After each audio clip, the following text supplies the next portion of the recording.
Welcome to Spark Sessions. I'm your host, Sonya Locke, and this girl is on fire.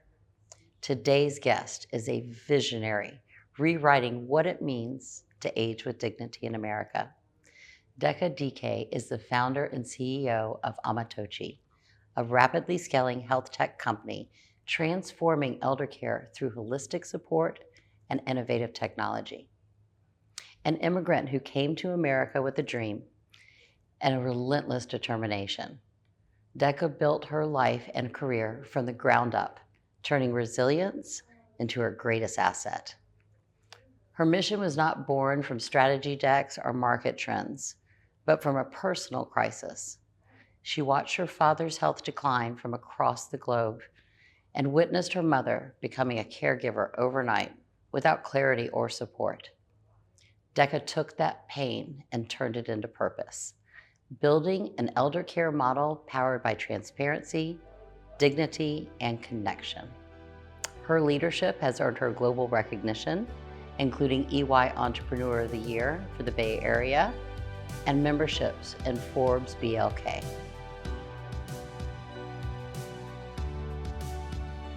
Deka, you are truly a force of nature. Everybody that has met you just calls you a force of nature. Your story, your vision, how much you give back is not only commendable, it is inspiring. You really, truly light up every room you walk into with your energy and your determination. I'm so thankful to get to know you, and I'm so thankful to have you here today, and I cannot wait for everyone to hear your story and your mission and your purpose. So thank you very much. Cheers. Thank you for having me. Your story, when I met you at the Strategic Growth Conference, like I said, your energy is palatable when you walk into the room. And sitting down with you and hearing your story has just been so inspiring to me and been so inspiring to so many others. So I kind of want to start with first, kind of your roots to rise. Tell me a little bit about your background, how that kind of shaped you into who you are and what you bring from that forward. I like to start with the fact that I'm originally from Nigeria, born and raised, and I was born into a family that was not well-to-do. We were very poor. We lived in the very, the backside of really nowhere. And around when I was 10 years old, we got displaced. That was the first time I experienced homelessness. Oh, wow. And we were given about a week to actually leave the home that we knew, and we had to go somewhere else. So how old were you? Around 10. Oh, wow.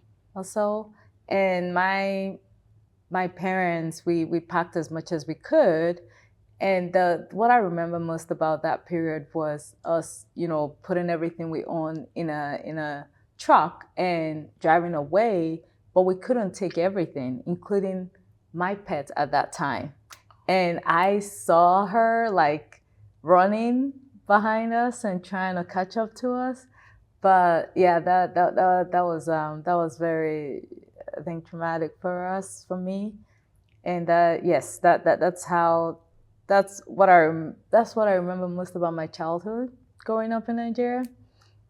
But of course, at that time, I didn't really understand all of it. Now, when I think back, I think oh my gosh, nobody should have to go through that. No. Yeah. But I had love in the home. I had a great family, so we were all together, and it was great. So I remember I had forgotten this part of a certain part of my life until yesterday. Someone asked me, "Did you know you wanted to be an entrepreneur?" And I said, "No, I did not," because when around that age, around when I was 10 years old, I wanted to be a gynecologist because I read this book, what to expect when you're expecting. Okay. I read it from cover to cover, and I decided I wanted to be a gynecologist for the longest time, because I was so fascinated by it all, and that's what I wanted to do. But that dream went away quickly. But that's a great book, because it does. Oh, I mean, yes. like bringing life into this world, and also too. I mean, like I said, I'm so sorry about your pet. That's heartbreaking to me. I don't know. I never can stand that with like Yeah. animals and all of that stuff. So how that kind of build you? How do you feel like some of those experience shaped you to have the grit to be an entrepreneur like you are? So there were so many things, so many experiences that I went through in my childhood, and when I look back now, a lot of them were not good, but it made me very resilient. Like, there's nothing that I cannot do. I told someone one time that even though I was poor, in my head, I wasn't. I was this rich girl in my head, but it was not physically manifested. But in my head, I always thought, okay, yeah, this is just temporary, and one more day is gonna get better, and that's how I lived my life. I have lived my life that way, and so I was in Nigeria until I was 28 years old. Had got my bachelor's degree in Nigeria. I got my bachelor's degrees in business administration and marketing. And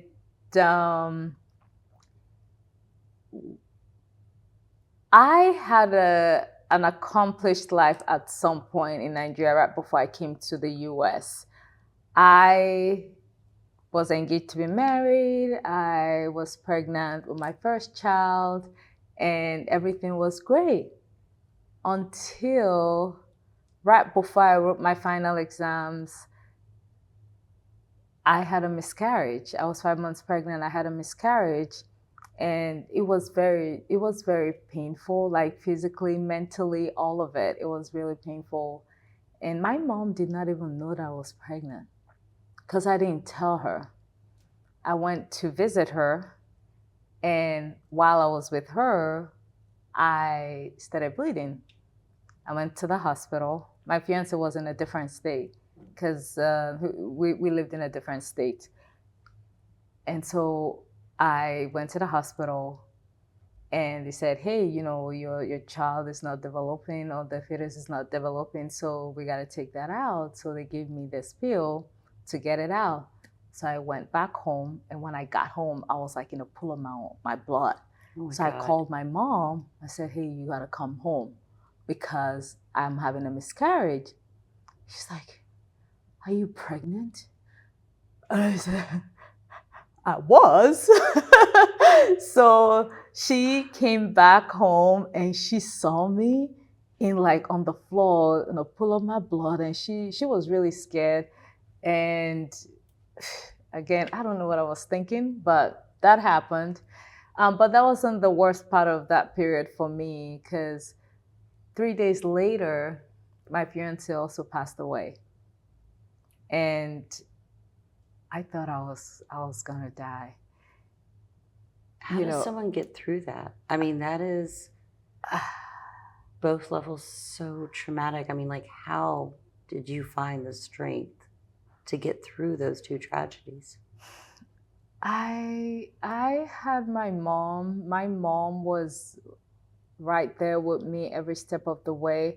And, God has a way of directing our footsteps, because before then, I had won the visa lottery. So the US usually gives, there's this thing called diversity visa, where you play or you apply, then you get a green card. My brother actually applied for both of us, and I won. Wow. I had gotten that, I think, in May or June of that year, but I was not interested in coming to the US because I had this family that I was trying to build, and so it was of no interest to me. But I think that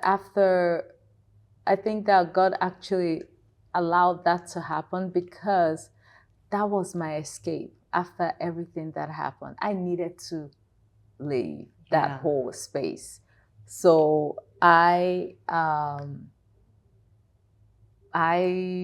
came to the US after that. You are such a strong woman. I mean, going through that and then the boldness to just start all over. I mean, In a that had to be country that I really difficult. didn't know anyone. No, Yeah. no. So you came out here, knowing no one, no family. I mean, really starting over. I mean, where did you start?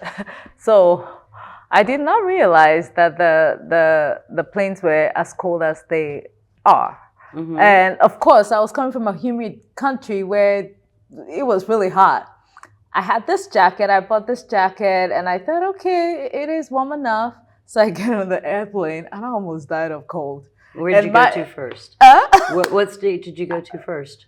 Country, Amsterdam. Oh. So while on the plane, my neighbor, the guy that was sitting beside me, he felt so sorry for me. He gave me his jacket because I was freezing like this. So when we got to Amsterdam, I had $100. That's how much I was supposed to come to the US with. When we got to Amsterdam, during our layover, I had to go into a store and I bought a jacket.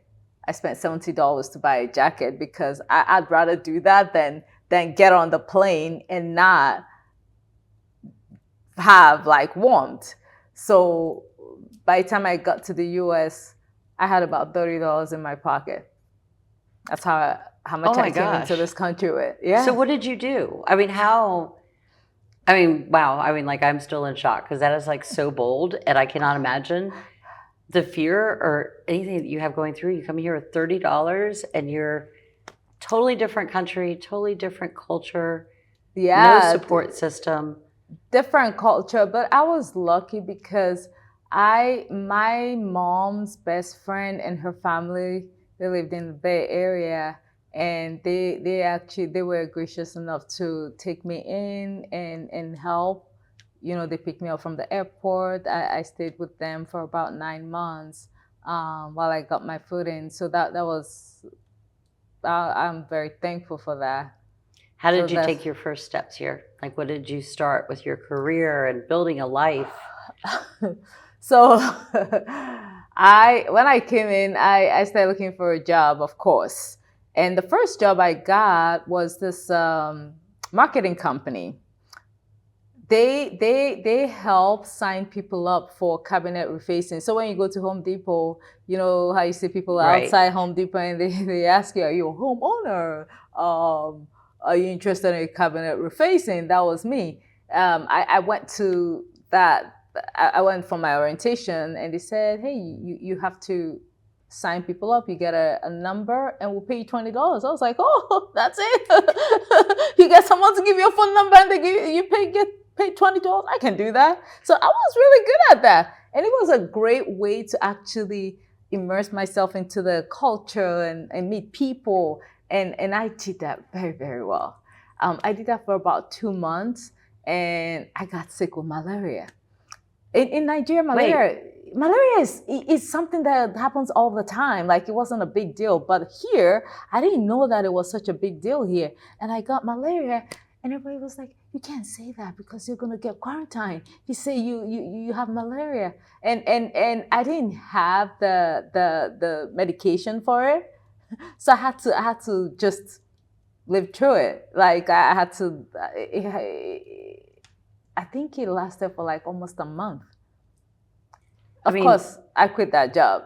Yes, but God must have a very strange purpose for you because, first of all, you leave Nigeria to come to the Bay Area to get malaria. I know, right? Like, there must have been some sort of, he might make you jag a little bit too much. Like, like maybe it doesn't need to be so dramatic, okay? I know.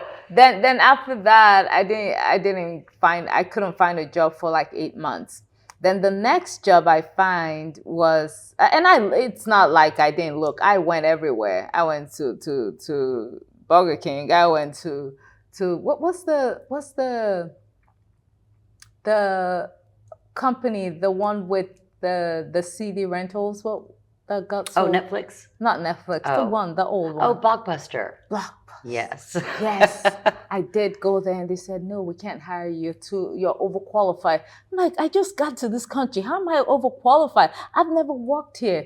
They said, no, you're overqualified. We can't hire you. Anyway, I walked into a bank. It was during the recession too. It was in 2008. And I walked into a bank and they said, hey, we got a job, part-time teller, 10 hours a week. And we'll pay you, 19 hours a week, we'll pay you $10 an hour. And I said, I'll take it. So that's how I started.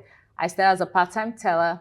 It was great. I was excited to have a job, but it wasn't what I wanted, because as a teller, you can only do transactions. You're not allowed to talk to the clients or get to know them or refer any kind of product to them. And I wanted to do all of that. I wanted to build relationships. So I asked them, hey, can I work my way up at the branch? And they said no, because at that branch, I joke and I say, at that branch at that time, someone had to either retire or pass away for you to actually get a promotion. So I started looking outside of that branch. So I started looking at positions in other branches, and I did 5 interviews. Every time I did an interview, it was great. They would love me. They would say, okay, we want to take next steps and we want to do this. Then nothing. So after the 5th interview, I called my manager at that time and I asked her, I said, hey, I've been going to all these interviews, because I was very honest about it. I've been going to all these interviews and I've not received any callbacks, even though they were great. And she says, yeah, they did call me. I was like, and you said, what did you say? And she says, oh yeah, I told them you were a great teller, but you're not ready to be a banker. And I said, why would you say that? And how would you know? Right. I've been here for about 8 months. I've seen you 3 times. How would you know how I work? And I said, you cannot do that, because you don't know what my abilities are, what my capabilities are, and you cannot say that. And I said, next time, I said, I just had another interview, and they're going to call you. Please don't talk to them. Have them speak to my direct supervisor, because she actually knows what I can and cannot do. So you cannot. And she's like, oh, I'm sorry. I can't, it wasn't my intention. I said, I get it, but please don't talk to them. And that's how I became a banker, from being a teller. And did you get the job? I did, of course I got the job. I was gonna get it the first time. If she had done the needful, I would have gotten it the first time. But again, and I always like to tell that story, because sometimes you have to speak up for yourself. Yes. Advocate for yourself. Advocate for yourself. State your credentials, and because nobody knows you better than you, right? Right. So, and what you're capable of. And what you're capable of, exactly.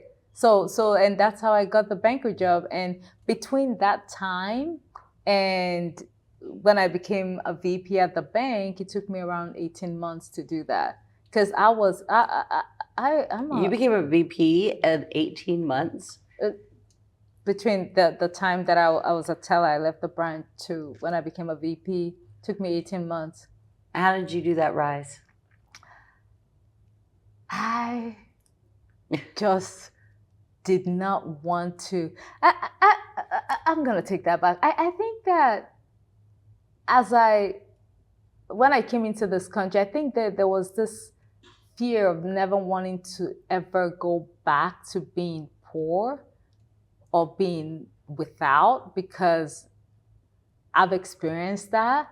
So I was ready to work as hard as I could to get to the next step and the next place and the next place. So what I did was I asked them, so at the bank at that time, they said, you cannot move to the next, you cannot get promoted until after a year, because it takes the average person a year to actually prove what they can do and do really good in a position.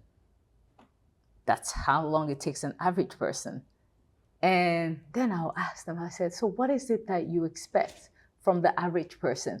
In a year, what do you want to see? And they tell me, we want to see this, and this. And I said, and that's your requirement. That the time is not really a deal breaker. It's just what the average person does. And they'll say yes. And I said, I'll give you 5 times that. But I want a promotion, regardless of how long it takes me to get there. And he said, okay. But of course, they did not believe me. But you did it anyways, But right? I did. Then I'll get them what they need in 2 months. Then I'll come back and I'll say, so what's the next one? Right. I'll do 5 times that. And then what's the next one? And then what's the next one? And that's how I moved up that fast. I probably got 6 promotions in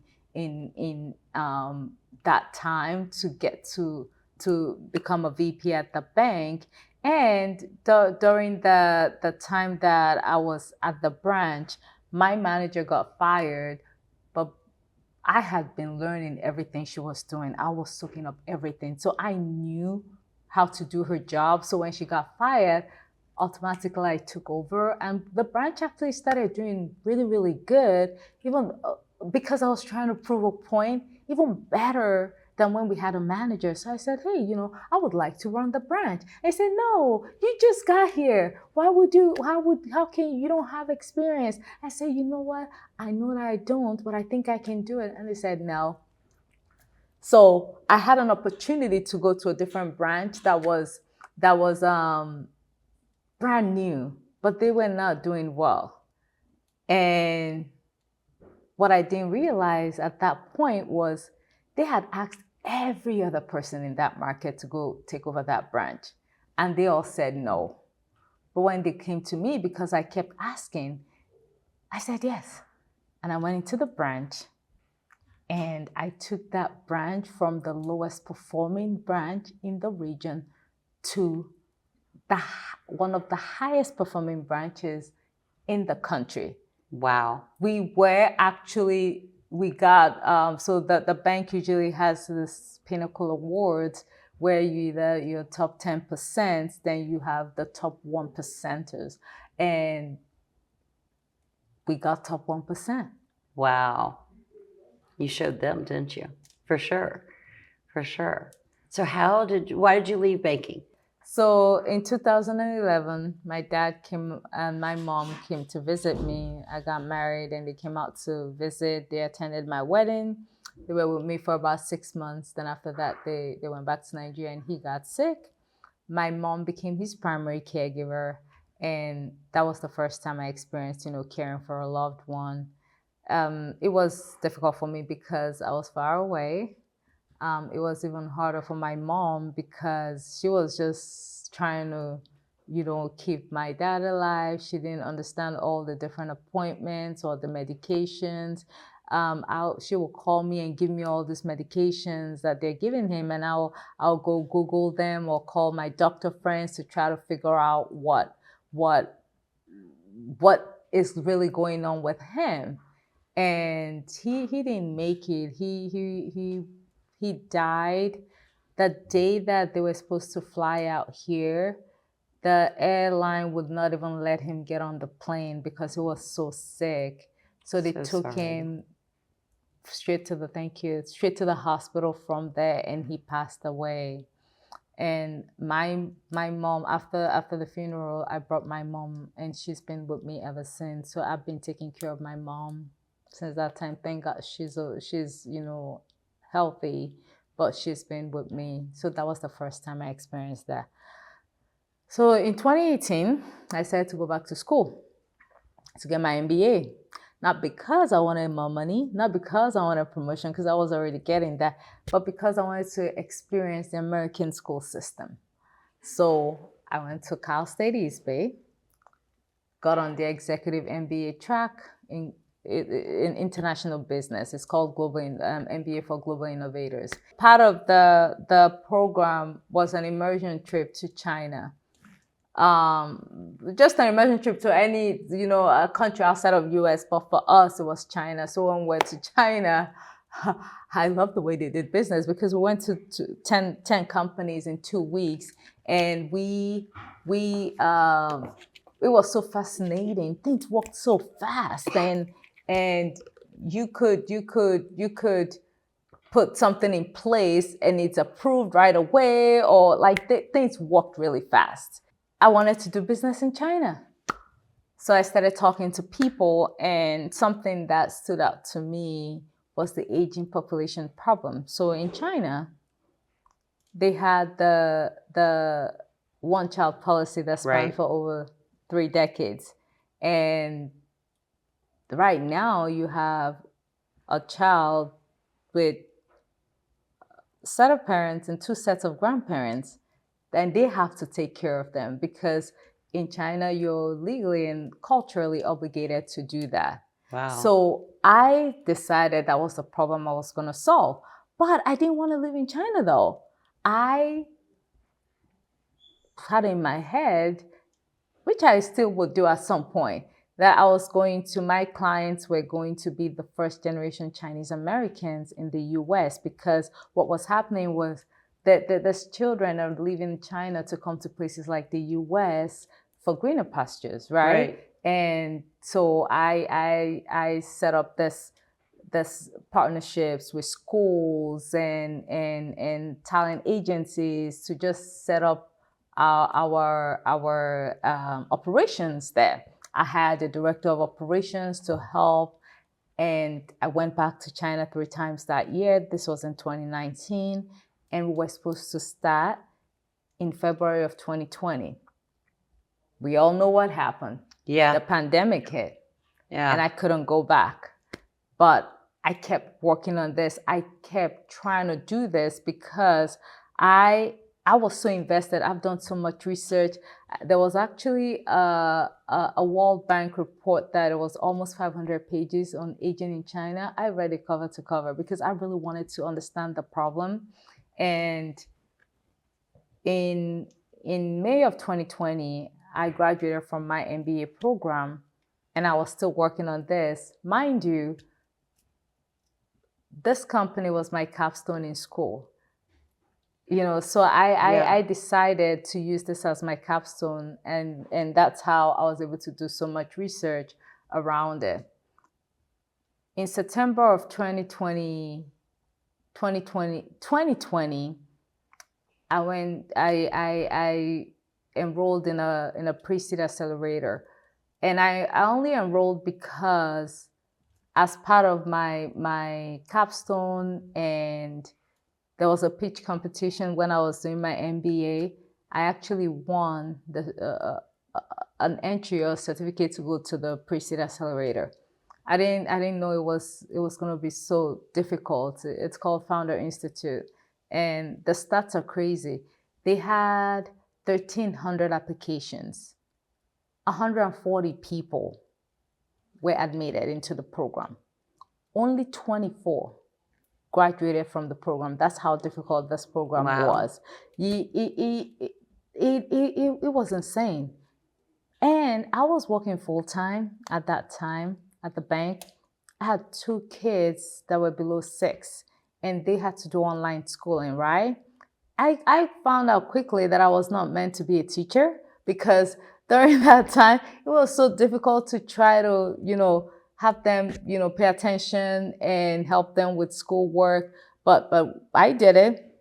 And then I was in the middle of a divorce too. So it was a difficult time for me, but I was determined to graduate from that program because, one, I really wanted to do the business. Secondly, it was at that time in my life, the only thing that I could control, like I felt like I could control. Yeah. So I did that. I graduated in January of 2021, and I incorporated my business. And that's how Omatochi was born. Wow. But let me take you a little bit back. I had a co-founder who was part of my MBA program at that time too. But he came to me right in the middle of the pre-seed accelerator when we're going through the program at Founder Institute and said, hey, I can't do this because I don't think that it's possible to do this in China. It was like a huge, huge blow in my stomach. And it was a wake-up call for me at that time. And I decided that was when I actually had to have a come to Jesus talk with myself and go, you know what? China may not happen anytime soon. You should start looking at the US market. And I started looking at the US market. And you know what I realized? It's even bigger. But we don't talk about it. Right. We don't talk about it. That's why it doesn't feel like it's big. But it is a huge market. There's so much need. There's actually more need in the US than most places in the world. Exactly. So I decided I was going to pivot and do the business out here. And that in January of 2021, I incorporated the business, and I had to do all the licensing to be able to operate, because of course it's a highly regulated industry because of the population that we're serving. So we didn't start operations until after about 18 months of us incorporating. Wow. I wanted to build a solution that I wish I had. Yeah. Because everything that I had gone through just showed me what families face every day. And I built my solution from a consumer perspective. I don't have healthcare experience. I don't have tech experience, but I wanted a solution that I would have loved. And it's not easy to do that. No. But I say that the greatest innovators and disruptors come outside of an industry. Because sometimes when you're in an industry, you're so jaded, you feel like things can only be done one way. But only someone that is outside of that industry is crazy enough to try ideas or models that people think is ridiculous. Yes.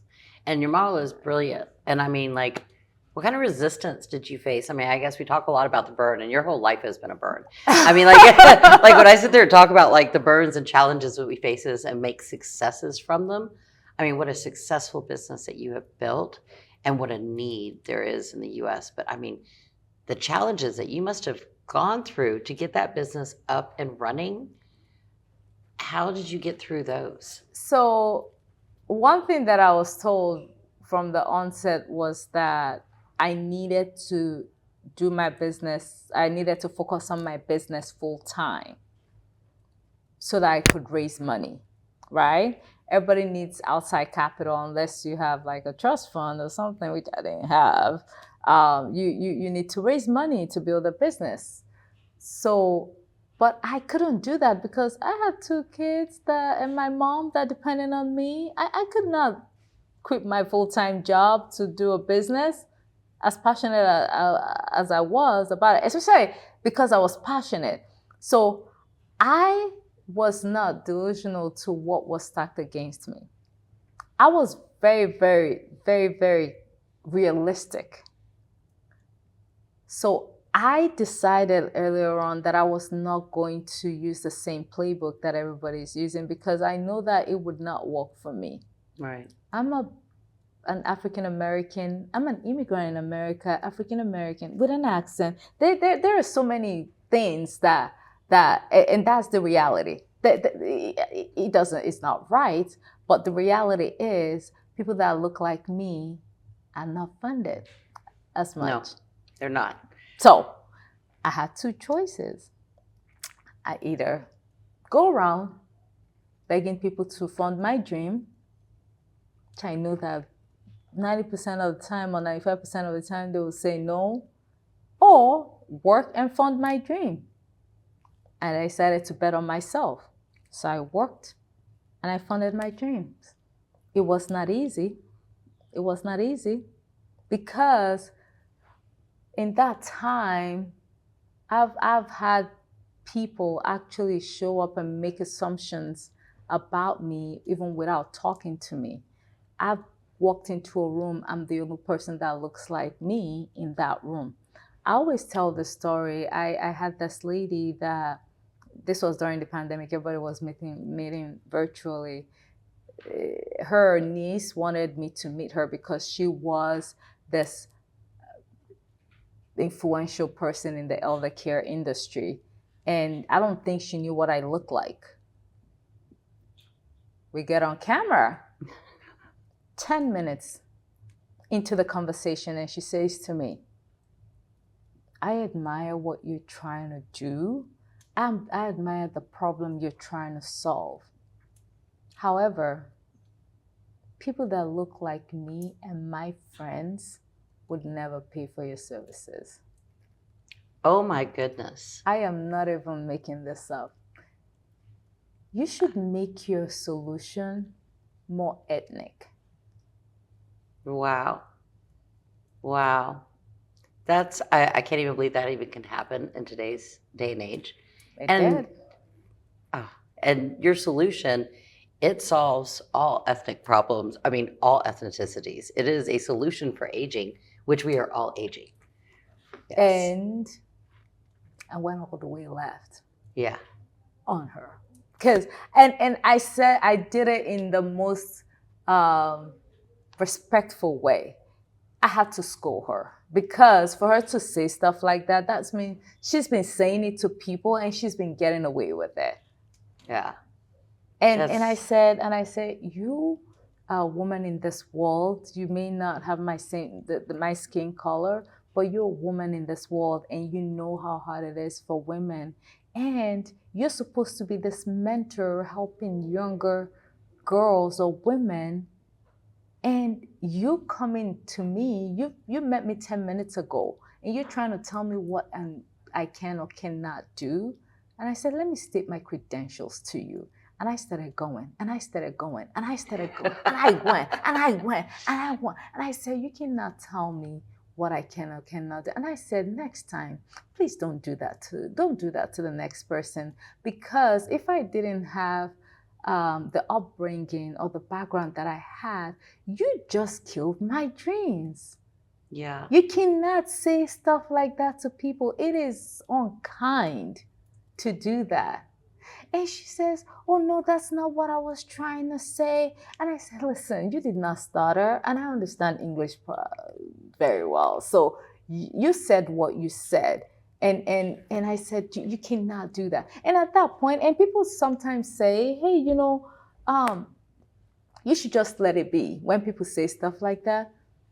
But no, because you're standing up for others behind you. Exactly. As well. You have a fire that they cannot extinguish, but somebody else may not. Exactly. Yeah. Exactly. And that's why I said what I said to her. I don't even remember her name. But I knew there was nothing. Yeah, it's very relevant. But it was.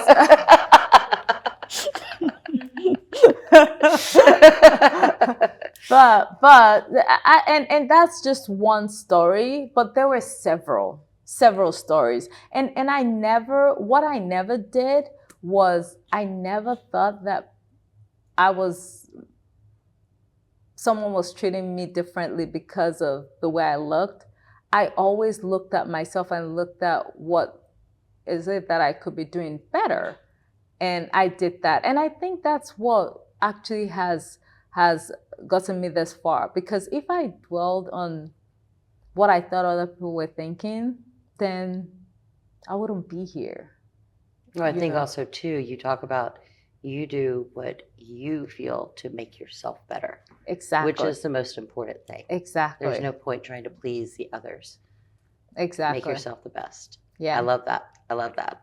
Your work and what you have created, which first of all is transformative, because you have also you have accelerated. You've grown 5 times over the last couple of years since you started this. Is an intersection of not only aging, but compassion, and it's also about equality and innovation and technology. So can you please explain exactly how Omatochi really defines that as our population ages to solve that gap? So I'll take it back to my experience. Like I said before, I created a solution from a consumer perspective. Yes. And I later learned that the overall, like clinical care only accounts for 20% of the overall well being of a person. I, I knew this in the back of my head, but I didn't really understand the stats, or I didn't know what the stats were. So when I created the solution that I did for Matochi, I wanted a solution that would help seniors stay home, Right. that will solve for social isolation, that will provide social support, connection, community, that will keep families connected. Because when people get sick, when people get older, the biggest burden is the families feeling like they cannot care for their loved ones. And it's the reality of a lot of people in America. In the history of the US, we have the highest percentage of the sandwich generation, which are people that are taking care of their elderly loved ones and their kids. Yes. I'm in that generation. And as much as we try, we cannot do it alone. So Omatochi is that bridge. We help seniors stay home by providing culturally competent care and delay their move into a home. People go into care facilities most of the time because they don't have support. Right. If people don't have food to eat, if they don't have a way to go to their doctor's appointment, if they don't have the social connection, what happens to them? They keep going in and out of the hospital. Yeah. They don't live as long. So a solution that actually screens for that, and those things are called social determinants of health. Mm-hmm. A solution that screens for social determinants of health, because social determinants of health makes up 80% of a person's overall well-being. So when I created a solution, I was very focused on that. I just didn't know at that time that that's what it was called. But I knew that that's what I would have wanted. Right. As a daughter for her father. So my team, my care team, they go into the homes of the seniors. They help with daily living activities. They help coordinate all of their care. If someone needs groceries, they need a pharmacy run to go pick up their medication. They need light meal preps. They need cleaning. They need just companionship. We provide all of that so that the seniors can stay home. And we go beyond that. We pair people, whether it be, their caregivers or their care manager, their care team, we pair people with people that they're familiar with. Familiar in the sense that you cannot, I give this example. Say you have a senior that is, say, 180 pounds, loves going to church, loves sports. That's his thing. Then you pair, and has mobility issues, he needs to be transferred. Then you pair them with a caregiver that is 120 pounds, has no interest in sports, does not really go to church. Like, they will be frustrated, right?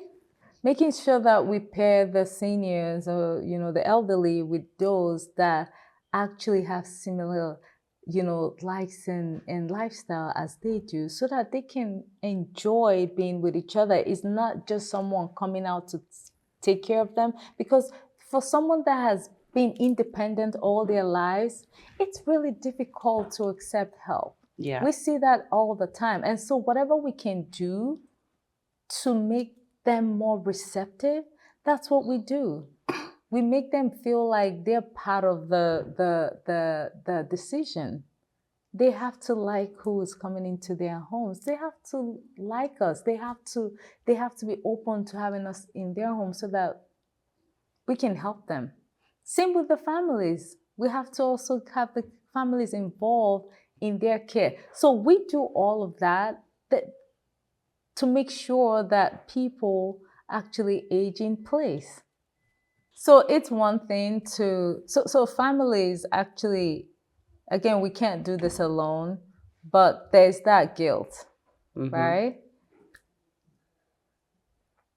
And it's even, that guilt is actually deeper when the families don't feel like they're in the know. Right. One thing that I even experienced as someone caring for her dad from afar was the communication gap. I don't know what's going on at the doctor's appointment.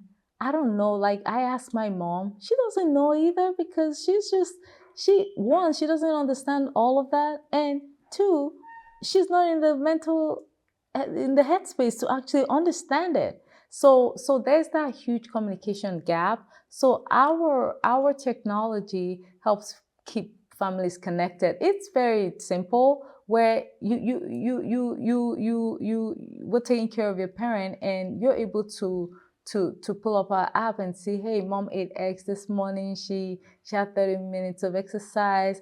Her doctor's appointment went well. She went salsa dancing with her friend. Like, you were able to see all of that, and that gives the families peace of mind, right? You don't have to ask her that when you talk to her. You can have a deeper conversation with her, because again, if you've never been through this, you don't understand it. But the first thing you ask when you have an aging parent or a parent who's sick is, did you take your medication? Did you eat? How did your doctor's appointment go? What did you do today? Like, all of those questions. And it irritates the seniors. I'm just telling you this. They don't like it. They don't like to talk about it because they've been dealing with it all day. Or if there's a spouse that is taking care of them, they don't want to talk about it either. So that what we do is take that piece of it away, where the families already know what's going on. They already know that the doctor's appointment went great. They already know what was discussed. They already know that mom took her medication today. So it's all happy talk, right? Yeah. So and that's really important for families. That's really important for the seniors. And yes, that's what our platform does. Our technology does. No, it's beautiful. And I wish it was available for everybody, because I think that's where I guess that kind of leads to our burning question. America's becoming older and more diverse. So how do we ensure that every senior, regardless of their background or income, especially their income, because that's a big deal on making that, and how can they age with dignity, connection, and culturally competent care? How do we make this more universal? We need to talk about it. We need to educate people about it. We need to keep talking about it, because for an industry that is this huge, it's so underserved. Yes. So a lot of people don't think that, a lot of people feel uncomfortable talking about this space because nobody wants to get old. Right. It's in a lot of people's minds a sad thing, but it is a privilege to actually get old. Yes. And talking about the cost and income in America, less than 3% of seniors are actually able to pay for their own care out of pocket. They either need government assistance or assistance from their families. Yes. That's how expensive it is. Oh, it's outrageously expensive. It is outrageously expensive. Most people cannot afford it. So what do? We gotta keep having the conversation, because if people are not aware of it, then nothing would happen. And most people become aware when it happens to them. Right. That's the only time they become aware. But we need to, we cannot wait to experience it to do something about it. And how do we navigate the system? Because I know that you work with MedCal and you work with health plans. There are some resources to navigate. How do we cut through the noise to to try to get more education out there and more awareness of this issue? It will take all of us. My team and I, what we have done through the Department of Healthcare Services is actually organize these community events. We call it the Aging Well Expo, where we go into different communities and bring the providers and health plans and health systems together to actually talk to the seniors and their families about the resources that are available to them, because most people don't even know what is available to them. So having those kind of education, but I'm a tiny company. I know. I was about to say, I wish you were everywhere, because I think that this is it's such a big problem to solve. It is such a big problem to solve. So what I have done is I try to get on. So every opportunity that I get, I talk about this. Yes. So coming on, a platform like yours is huge for me, talking about, this problem so that we can educate others. And that's all we can do. That's all I can do. Yeah. We just got to keep having the conversation. Well, we'll definitely talk about it with every place that you can help. And then hopefully you'll continue to grow like you have, because like I said, I think it's just a major problem that's only going to get worse.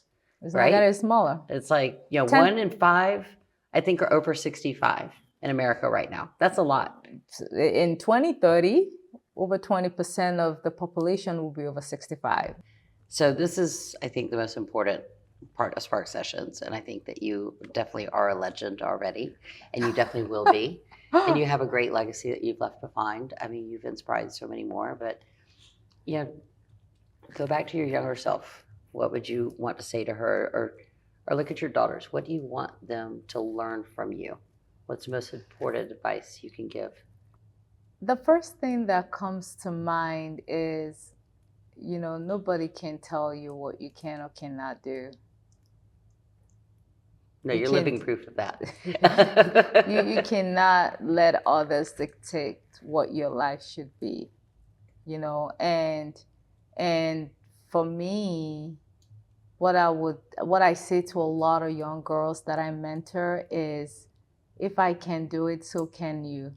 Because when people see a physical manifestation of their dreams, it becomes more attainable. And that's the reason why I share my story. So it's one more step, one more day. People quit before they have big breakthroughs, right? Right. And you cannot quit, because even it may look really hard, but you'll get over it. So if I was to go back to Nigeria and talk to my younger self, even though I believed it then, it's, you will get through this. This too shall pass. I love that quote. That's actually, it's not anymore, because that was my password for everything for about 2 years. Really? This too shall pass. Yes. And you'll be fine. And it's so, I think I was so oblivious to a lot of things that were happening to me then, which I guess is a good thing, because it allowed me not to dwell on all of those things. It just made me stronger and just keep moving. And I would say, don't be strategic, but don't overthink things. Just do it. What's the worst that can happen? Right. Those are two of the best advice. What's so the do your worst that daughters tell you how amazing you are every day? They Google me. And I know, especially my little one, my 9-year-old. She's Googling me and Googling the company and telling me what she sees. But they are my biggest, inspiration. My company name is actually a combination of both their names. Oh, I should have asked you that, because I didn't know what the meaning was behind it, but that's beautiful. So what's your two daughters' names? Omatochi and Somatochi. Oh, it's beautiful. So beautiful. Omatochi comes from that. So it's an ode to my daughters. That's wonderful. Yeah. That's wonderful. And I know that they're so proud. I mean, you have, like I said, you're continuing to take on, and thank you for all of that. It's my pleasure. Okay, now for the fun round, the fire round. These Yes. are all quick, simple questions. Yes. Okay? Let's go. What are your superpowers? You've got so many superpowers. What's your superpower? Inspirational. Inspirational. I like that. A value you will never compromise. Integrity. A morning ritual that centers you. Meditation. Oh, very good. A cultural practice from home that still inspires you. Respect your elders. Oh, I like that. A wellness habit you swear by. Pilates. Yeah, that sounds good. One thing that you are unapologetically saying no to these days. That no. I cannot be everywhere. Yes. My friend says you can't dance at two parties. She tells me that all the time. I love that. I love that. You cannot dance at two parties. A woman who inspires your journey. My mother. Beautiful. Your go-to comfort food. This sounds disgusting, but I don't drink, but I love alcohol-flavored ice cream and kettle corn. Together? Together. Oh, wait. Do you put the kettle corn in the ice cream? Yes. Oh, my eat goodness. it. Yes. Oh, my gosh. It's like the really best. Good. Some people say it's disgusting, but it's if that works for you, then that is good. Song that instantly gets you going. Happy by Pharrell Williams. That's a great one. Something you always have in your bag. Lipstick. And then one guilty pleasure. Could be a show, could be just taking time for yourself. Or TV. I love watching TV. I do too. I binge everything. I binge everything, always. And you were just so dynamic. And so I'm going to have to try the kettle corn and ice cream. And I definitely want to hang out with you more. Yes. Because I know you know how to dance. Oh, of course. I'm Nigerian. Of course I know how to dance. It's a requirement. You were so fun. Such a gift of life. So final question. What is your one true spark? That one truth that keeps you going every day and breaking down barriers? Be kinder than necessary. Treat everybody like you know their story. That's beautiful. That's beautiful. Thank you again so much for being on here. You are truly a light and a gift to this world, and you are an inspiration. And thank you for sharing your story, because it does inspire so many others. Thank you so much for having me. I mean, you're just a joy. Thank you. Thank you. Thank you for tuning in to Spark Sessions. Until next time, keep the fire burning.